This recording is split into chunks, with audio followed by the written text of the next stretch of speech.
Hello viewers, welcome to বুলি cooking programme. আশা করি আপনারা সবাই ভালো আছেন। এই দেখুন, আজকে আবার আমি চলে এসেছি একটা রেসিপি নিয়ে। রেসিপিটা হচ্ছে এই যে জলপাইয়ের আচার করে দেখাবো। কিভাবে আমি জলপাইয়ের আচার করব আপনারা দেখতে থাকুন, ভিডিওটা না টেনে সম্পূর্ণ দেখলে আশা করি ভালো লাগবে।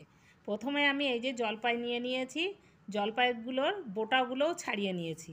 এখন আমি এইগুলো ভালো করে ধুয়ে নেব। এই দেখুন, জলপাইটা আমি ভালো করে ধুয়ে নিয়ে চলে এসেছি। এখন আমি এটা সিদ্ধই বসিয়ে দেব।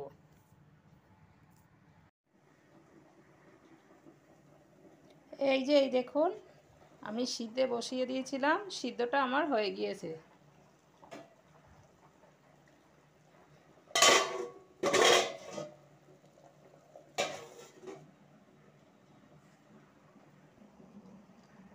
এখন আমি এইদিকে আচার করার জন্যে এই যে জিরে নিয়ে নিয়েছি, মৌরি নিয়ে নিয়েছি, শুকনো লঙ্কা নিয়ে নিয়েছি আর ধনে নিয়ে নিয়েছি। এইগুলো আমি কড়াইতে একটু হালকা গরম করে নেব। এই দেখুন, জলপাইটা আমার সিদ্ধ হয়ে গিয়েছে। এখন আমি এটা নামিয়ে নেব। লবণ দিয়ে সিদ্ধ করা হয়ে গিয়েছে, এখন আমি ঢেলে নিচ্ছি।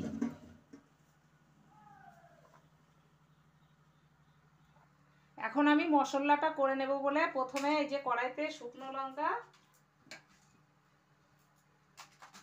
গুলো ভালো করে ভেজে নেব।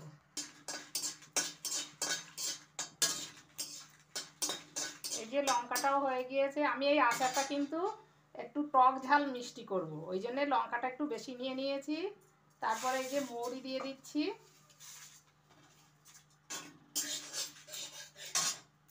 মৌরি, এই যে জিরে আর ধনে, এগুলো সব একসঙ্গে আমি একটু ভেজে নেব। এই যে মশলাটা আমার ভাজা হয়ে গিয়েছে, এখন আমি এটা মিক্সিতে বেটে নিয়ে আসব। এই যে মশলাটা ভাজা হয়ে গিয়েছে, এখন আমি মিক্সির পাত্রে ঢেলে নিচ্ছি।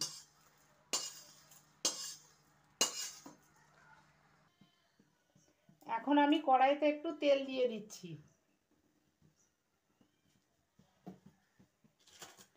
তেল দিয়ে এই যে দুটো তেজপাতা দিয়ে দিলাম। কালো জিরে ফোড়ন দিয়ে দিচ্ছি, কালো জিরে আর এই যে 5 ফোড়ন।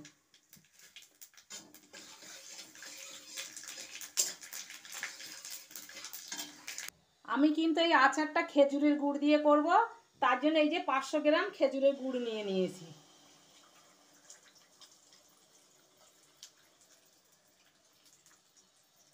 খেজুরের গুড় দিয়ে এই আচারটা করলে খেতে কিন্তু অসাধারণ হয়।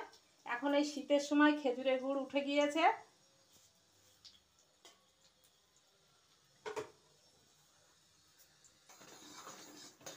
এই যে দেখুন, আমি কিন্তু এই হচ্ছে খেজুরের গুড় দিয়েছি শুধু, এতে কিন্তু কোনো জল দেইনি। এই জল দিলে কি হয়, আচারে বেশি দিন আচারটা থাকে না। আর যদি জল না দিয়ে করা হয় তাহলে এই আচারটা পুরো সারা বছরই থাকবে। এই গুড়ে এখন আমি জলপাইগুলো ঢেলে দিচ্ছি। এই দেখুন, জলপাই কিন্তু আমি সিদ্ধ করে একটু বিছিয়ে দিয়েছিলাম, এতে কোনো জল নেই, পুরো জলগুলো পুরো শুকিয়ে গিয়েছে। জল থাকলে বেশি দিন আচারটা থাকে না।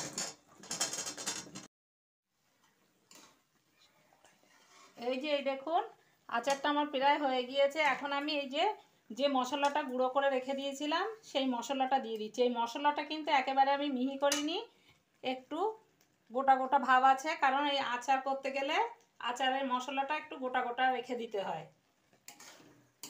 মানে পুরো মিহি করিনি। আহ, কি সুন্দর গন্ধ আসছে।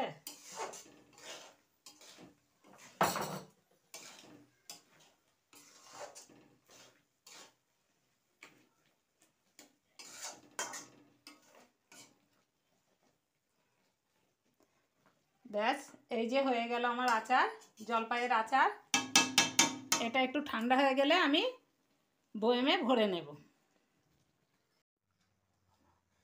এই দেখুন, আচারটা আমার রেডি হয়ে গিয়েছে, ঠান্ডাও হয়ে গিয়েছে। এখন আমি বয়েমে ভরে রাখবো। এই রকম করে আচার করলে কিন্তু এই পুরো 1 বছর ধরে খাওয়া হবে, কিচ্ছু হবে না, নষ্টও হবে না, কিচ্ছু না। এটা দেখতেও যেমন সুন্দর হয়েছে, খেতেও কিন্তু অসাধারণ লাগে, আর থাকেও পুরো বছর ধরে। এখন আমি বয়েমে সব ভরে নেব। আর যারা এতক্ষণ ধরে আমার এই ভিডিওটা দেখছেন তাদের অশেষ ধন্যবাদ। যারা এখনও পর্যন্ত সাবস্ক্রাইব করেনি তারা প্লিজ সাবস্ক্রাইব করে আমার পাশে থাকবেন, লাইক শেয়ার করবেন। আর কেমন হয়েছে আমার এই জলপাইয়ের আচারটা কমেন্টসে জানাবেন। আপনারা ভালো থাকুন, সুস্থ থাকুন। ওকে, বাই, খোদা হাফেজ।